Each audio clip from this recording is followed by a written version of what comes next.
Okay, this is a video that shows you how to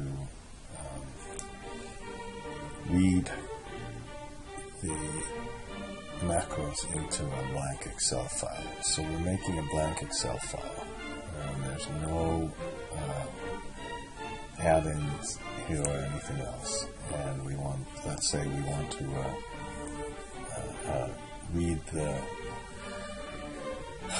the macros into this file.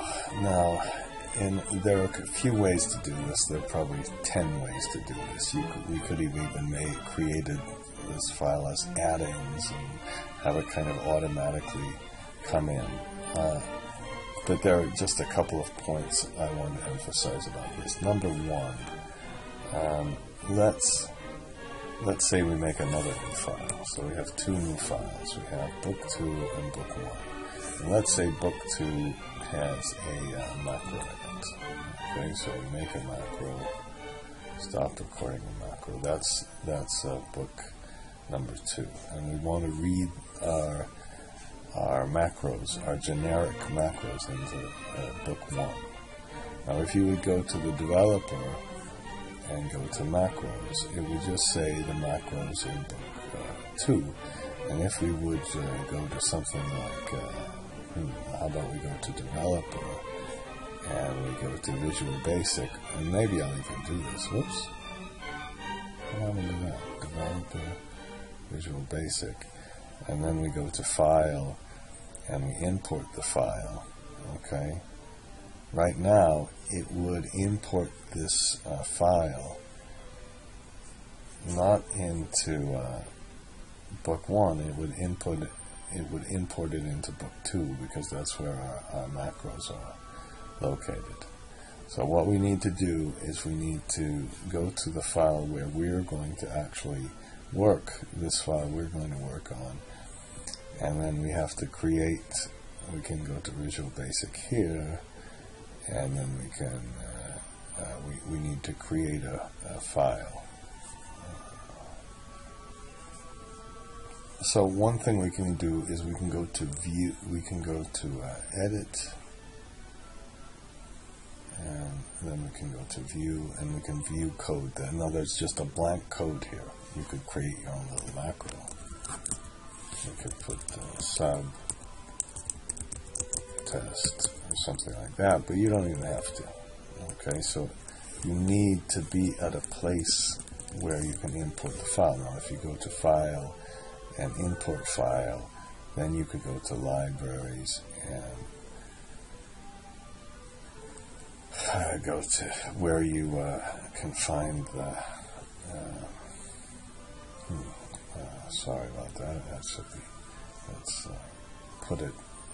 find it in the utilities here, and let's go to the generic macros. And then what it did, it put it into a separate module. It always seems to put it into module 11. Now, that's one way to do it. Okay. Now, if you would, let's see that if you would go back to File Import, and let's say we imported this fill to the right. Okay, that might be one of the better macros that we do. Now, I put this fill to the right here, but what happened is if you go to Tools and Macros, if you go down to Fill to the right, you see there are 2 of them. It doesn't know what to do.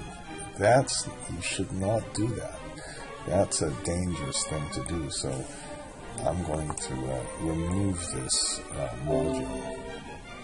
Okay. So that's one thing. You cannot import it more than once.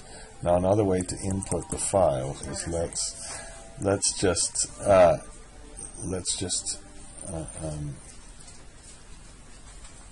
say we started with a blank file again. You could also simply go to the place where you have your macros. You could just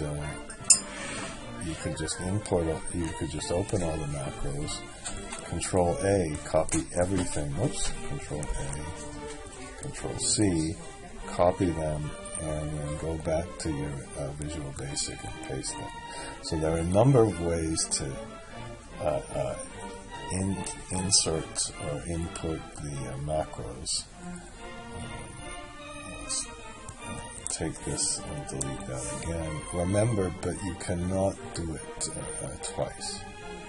If you import a file, you can input, it seems that you can import a text file, but you can't import the basic file. So you can import, if we save these files as text, you could just go to the insert thing here and import a file. Okay, and I don't know why it's not allowing us. Let's put this generic macros. Oh no, that worked as well. So you could also go to insert and just go to the file and insert the file. Now, and remember, whenever you do this, if you want this to be implemented and you want these keys to work, you have to run this program. I call this auto open, or it could be in another file, but you need to run the file that defines all of the shortcut keys. Okay, that's enough of that thing. If you want to take a course on Excel modeling and all that, you can go to financeenergyinstitute.com and see how it all works. Okay.